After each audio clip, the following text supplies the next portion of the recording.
հեռու մոտիկ ընկերներին, աշխարհներին, արևներին, հրանման հոգիներին, բոլոր նրանց, ում որ հոգին վառվում է վառ, բոլոր նրանց հոգիներին արևավառ, կյանքի, մահի այս ամեհի աղջամուղջում ողջակիզվող հոգիներին ողջույն, ողջույն։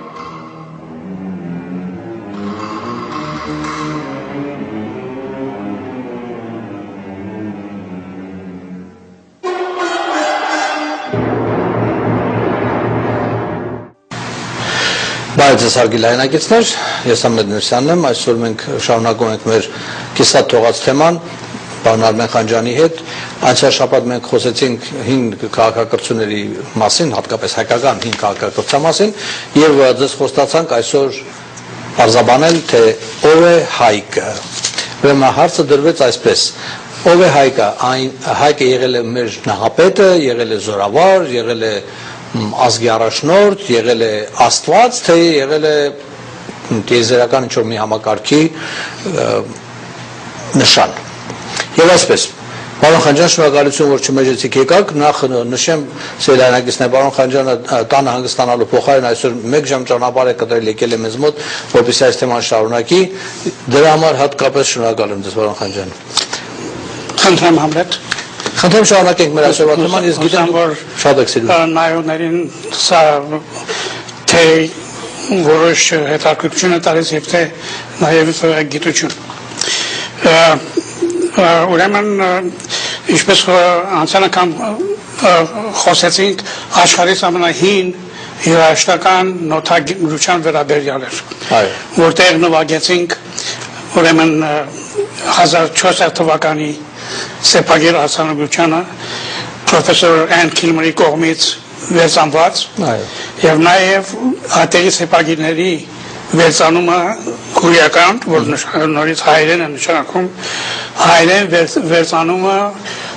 Վարուժ Նեսոսյանի կողմից։ Հիմա շարունակենք ուրեմն Հայկի պատմությունը, դա մի դրվագ էր միայն, մի արձանագրություն։ Եվ դա կարևորն է, որ դա պատմական արձանագրություն էր, սեպագրի կղմինդրի վրա արձանագրված։ Հիմա ինչպես հիշում եք, ձեր ազգական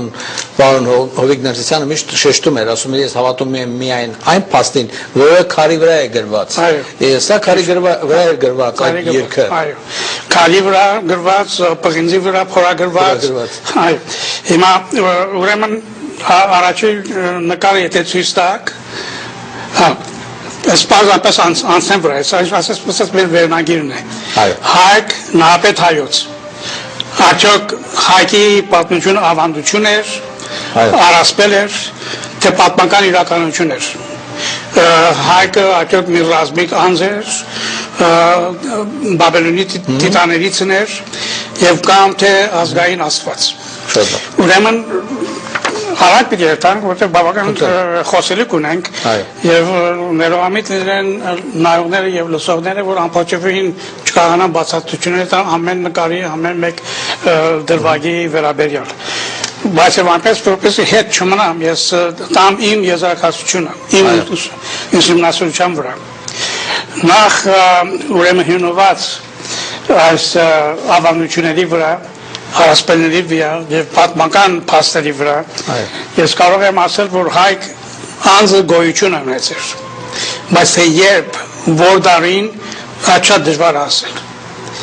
Ինչ որ տվյալներ ցույց են տալիս, երբ որ Հայկը արդեն համաստեղության մի մաս են կազմել հայոց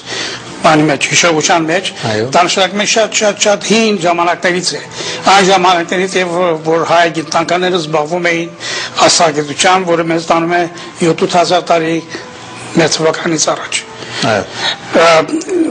Ուրեմն Հայկը ես եմ ընդունում, վստահ որ ուրիշներ այս բանը անպայման չեն ընդունի, անձ էր, ռազմիկ էր եւ հայոց ազատարարն էր, այն էր, որ հիմնադրեց հայ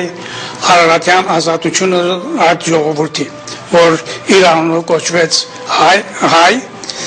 եւ այդ շրջանը կոչվեց հայք քյով որը հոգնակի ածանց է շատ հայեր ուրեմն հայկի անունը ժողովուրդը ուզեցել է հավերժացնի եւ ինչպես է հավերժացել նախ իր անունը տարերը միացրել է ներկային երևույթներին համաստեղության որը դրա մասին խոսենք ժամանակի ընթացքին դարձել է մեր հին հայկական եւ ավելի շուտ վանյան թագավորության բարձրագույն աստվածը խալդին ժայռերի վրա իր փորագրությունը կա իր պատկերով որպես որսորդ ցուլի դեմ կրվող սա 5000 տարվա քարի վրա արձանագրված է այո ուրեմն 5000 տարի արդեն հայը ճանաչում էր հայկին որպես որսորդ որպես կրվող ցուլի դեմ անգլերեն ինչպես անում եք ցուլի բուլ է եւ շատեր որոշ գիտնականներ համեմատում բուլ եւ բել բառը եւ ասում թե այդ բուլ ասվածը իսկապես բելն է եղել այո հիմա ծամասի չենք կարող շատ մանավանդ խոսել բացի ժայռերի փորագրությունների վրայով ունեցել ենք նաեւ տասնյակ հարյուրավոր պղնձի վրա արձանագրություններ հայկի նկարներով ուրարտուի ուրարտու չասեմ արարատյան վանյան արձանագրություններ որ հիշվում է խալդի որ մեր հայկ աստվածն է անունը եւ ուրեմն հայկը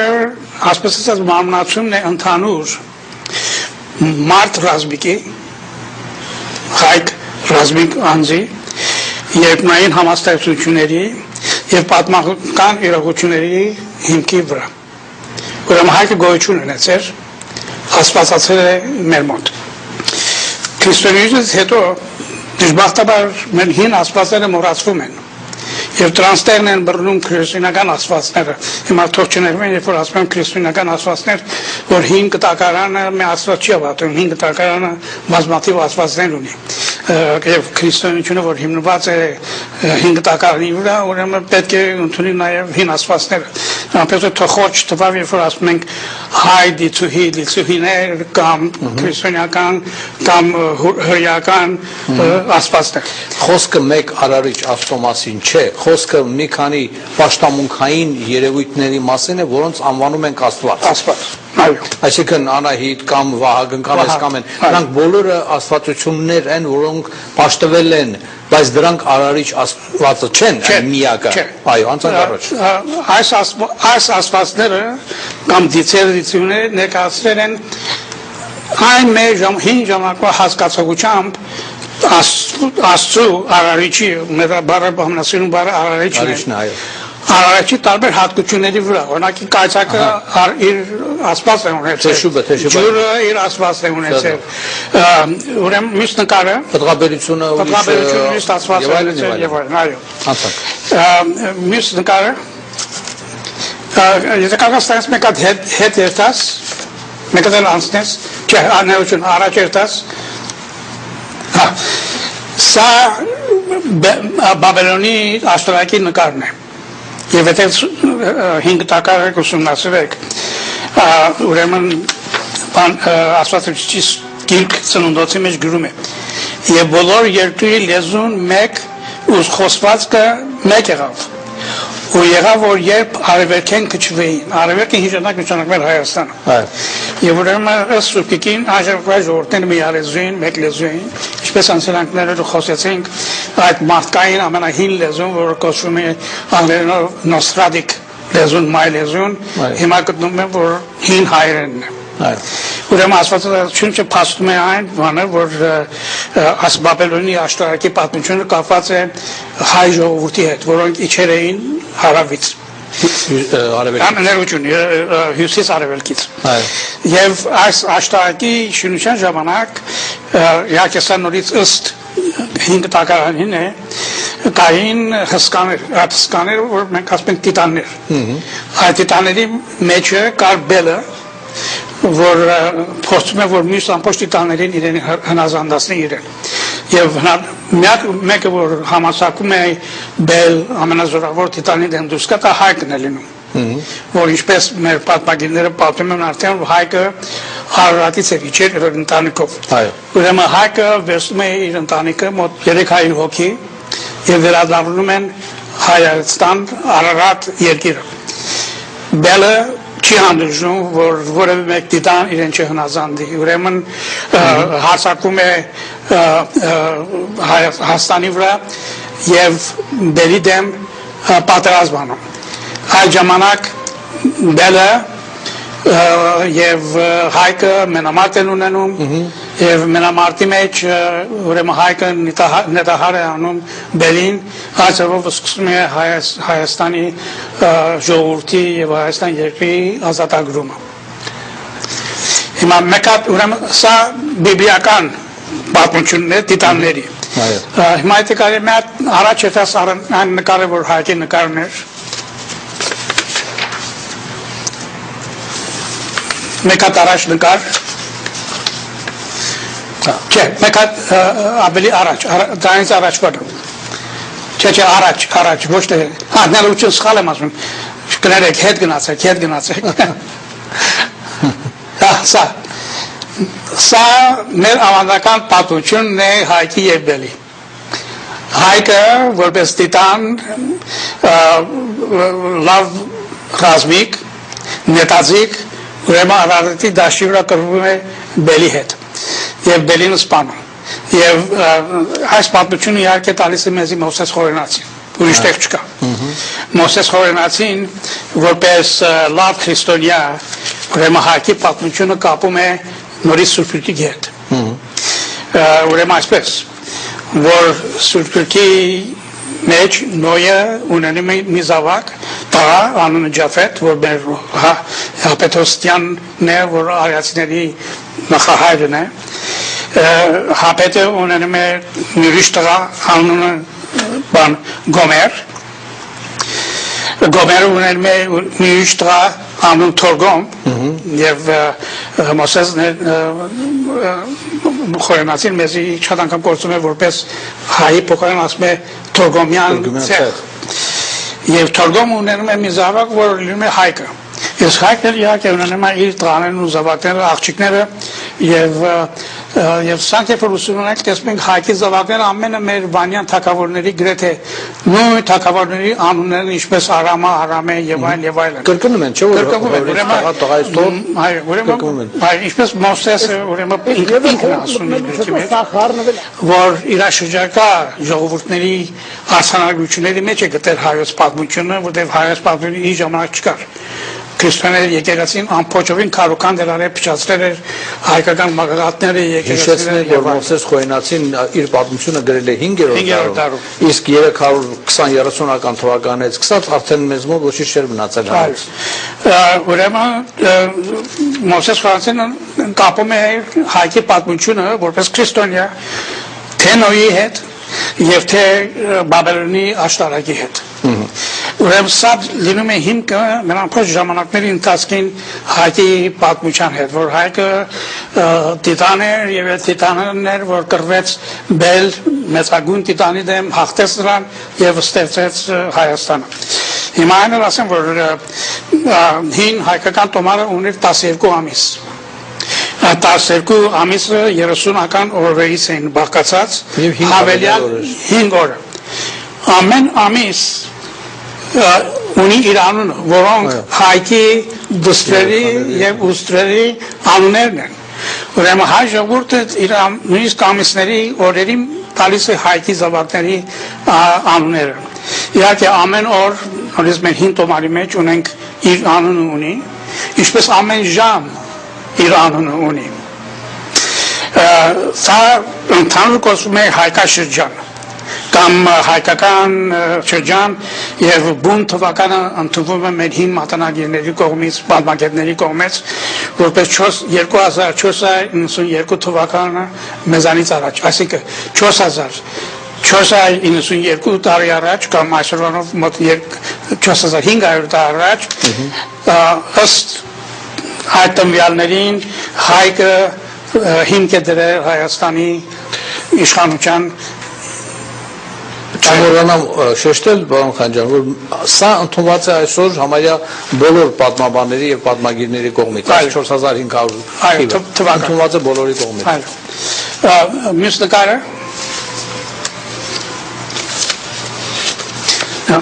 ուրեմն ինչպես հայ ժողովուրդը իր հայքին այնքան է պաշտել, այնքան է բարձրացրել, ուրեմն նրան տեղավորել է աշխարհի մեջ։ Այս նկարի մեջ տեսնում եք ձախ կողմը քառակուսի մեջ Օրիոն համաստեղությունը։ Օրիոնը հույներն են անվանել Օրիոն։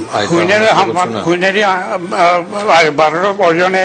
եւ հունական 5 տակարանի մեջ որ հունարեն էր այդ համաստեղությունը կոչվում է Օրիոն։ Եվ Օրիոնի մեջ եթե տեսնեք ունի բանի որսորդի դեմքը, դիրքը, աղեղը եւ 3 գոտիները։ Մեր ավանդությունների մեջ այդ հայկի 3 գոտիները եղել են իր զենքի գոտիները, որտեղից անպայման կախերը, սուրը եւ այլն, մուրճը եւ ուրիշ գործիքներ։ Իսկ եթե նայեք հին եգիպտական կիզայի մեջի 3 բուրգերը, այն 3 բուրգերն էլ շարված են նորից նույն ձևով։ Մեծ բուրգը, երկրորդ բուրգը եւ երրորդ բուրգը թեղված մեկ իջ վերև։ Մեկ շարքի վրա չէ։ Նույն ինչպես Օրիոնի գոտիի 3 աստղերն են։ 3 արևները։ Այո։ Ուրեմն ինչ արել հայ ժողովուրդը։ Ուրեմն երբ որ ժամանակը եկել է Սուրբ Երկրը հունարենից թարգմանելու հայերենի 451 թվականներին, ուրեմն Օրիոն բառը նրա ժամանակը հայ գիտականների թարգմանիչները փոխել են հայկի, չեն գործածել Օրիոն բառը հունարենի։ Եվ ասել 3 տեղ կա, որ Օրիոնը հիշվում է 5 տակարանի մեջ։ Մեկը Հոբայի մեջ է, որ ասում է բազմաստեղծին կապել կրնած կապել, կամ հայկին կապել կրնած կապել, հայկն է բառն է գործածում 5 տակարանի մեջ, հայկը տակարան։ Ուրեմն հունարեն տարբերակը գալիս է 5 տակարանը գրվելուց ավելի ուշ։ Այո, իհարկե, բայց հայոց համար հայկը արդեն գոյություն ունե երկար ժամանակներ առաջ։ Այո։ Մյուս տողն է, որ ասում է նորից Հոբայի մեջ է, ասում է անիկա արավ արջը հայկն ու բազմաստեղծն ու հարավային շտեմարանները նորից Օրիոն բառը հունական կտակարանից թարգմանվում է հայերենի որպես հայկ։ Երրորդը Ամոսյան է, Ամոսյանի մեջ է գրված։ Փրկեցեք Զանիկա, որ բազմաստեղծը ու հայկը շինեց։ Նորից հայկն է հիշվում որպես Օրիոնի փոխարեն։ Որովհետև հայկ ավելի առաջ էր, որովհետև Օրիոնը հետագայում թարգմանեցին հույները իրենց լեզվով։ Շատ լավ։ Հաջող մենք պարտավոր ենք գնալ կարճատև դաթարի, սիլայնակիցներ խնդրում մնացեք մեզ հետ, շատ շուտով վերադառնանք ու շարունակենք։ Բարեկամներ, մենք վերադարձանք, իմ այսօրվա հյուրն է պարոն Արմեն Խանջյանը, խոսում ենք հայկի մասին, որպես նահապետ եւ տիեզերական համաստեղություն։ Հասանք տիեզերքիդ։ Հասանք հիմա մյուս նկարին, որ ցույց է տալիս հայկի եւ ցուլի մենամարտը 5000 տարվա սա ժայռապատկեր է։ Ժայռապատկեր, այո։ Ավելի 15000 տարի առաջ մեր հայկական լեռների վրա արձանագրություններ կան կենդանիների, երնիկների, մարտի, որսորդների, ամեն տեսակ կենդանություն, որ ծառերի որ գոյություն ունեն Հայաստանում, ժայռերի վրա արձանագրել էին մեր հին նախնիները 15000 տարի առաջ։ Սա մոտավորապես 5000 տարվա առաջվա ժայռապատկեր է։ Այս ժայռապատկերի մեջ, որ հիմա ներկայիս երբ որ խոսում ենք աստղագիտության մասին, այդտեղ միշտ կտեսնենք, որ ցուլը նկարը գրվում է ինչ-որ մեկ որսորդի հետ։ Ցածի ծաղկոմին նկարն է։ Եվ ինչպես մինչև ներկայս ասեցի, սա որսորդի գաղափարը կրվում է ցուլի հետ։ Իհարկե սա դարաշրջանների նկարներն են, որ վերածվել են մարդկային եւ կենդանիների կերպարանքների։ Իսկ այդ ժայռապատկերների մեջ ուրեմն ունենք մի նկար, որ ցույց է տալիս աջ կողմը միանց, որ աճերքի գուզ կամ ինչ որ զենք ունեցել չկա հիմա անգած է վահանը ձերքին եւ մենամարտում է ցուրտի հետ, ցուլի հետ։ Սա մեր հայկն է։ Պարզապես ամենհակն է։ Ունենք նաև մեր ուրիշ ասվածների նկարները, ինչպես վիշապի հետ պայքարը։ Ուրեմն Հայկի համաստեղությունը պայքարում է Սուլի համաստեղության դեմ։ Սուլի համաստեղության դեմ, այո։ Եվ սա ասանագված է 5000 տարի առաջվա Այդ ժայռապատկերը, որ դուք ցույց տվեցիք, գտնվում է Գեղամալերներում, Երևանից դեպի հյուսիս-արևելք, այսօրվա Աբովյան քաղաքից դեպի արևելք։ Ես անձամբ ոտքով քայլել եմ այդ սարերի մեջ եւ այնտեղ հազարավոր, տասնյակ հազարավոր տեսակ պատկերներ կան եւ այնտեղ ժայռապատկերներ կան, որոնք ցույց են տալիս, նկարագրում են, պատկերում են ամբողջ տիեզերքը։ Այո, այդտեղից մի փոքր ցույց կտամ ես։ Ես ոչ անգամ մենք մի նկար տեսանք եւ նկարեցինք, որտեղ բացահայտ պարզորոշությամբ նկարված էր մի այլ մոլորակային մի էակ։ Հայաստանը ճանաչվում է որպես բաց աստղագիտարան։ Այդ ժայռերի մեջ դեռ չեն ուսում մասնավորապես։ Վերջերս ամիլացիները գնացին Քարահունջ եւ չափես ընդունեցին, որ այն 7.5 մոտ արաբեզ 7.500 տարվա անություն ունի։ Այո, դրա մասին երկու բառ խոսենք, բայց քանի որ դա մեջ բերեցիր, ուրեմն Քարահունջը, որ մենք հայերս կոչում ենք զորած քարեր, այսինքն ուժերների, զորավորների քարերը 7500 տարվա հնություն ունի։ Անգլիո Stonehenge 3500 թվականի բան ունի, հնություն ունի։ Այսինքն մեր Հայաստանի հիմա արդեն ասում են Armenian Stonehenge 4000 տարի ավելի հին է, քան թե Անգլիո Քարահունջը։ Մյուս նկարը Այս նկարի մասին արդեն անցան անգամ խոսեցինք, մենք արագորեն ասում եմ, որ որպես մենք ուրիշ պատմական փաստ ունենք այդ հին աշխարհային սեպագիր երաշտագիտական արձանագրությունը, բարերը վերևը գրված 4 տողերը, ցածը նոթաները։ Սա Հայկի պատմությունն է, ուրեմն 1400 թվականից առաջ գրված։ Սա նորից ուրեմն բան չի, եթերական, երազային, կավանդություն չի, սա պատմական փաստ է Հայկի գոյության։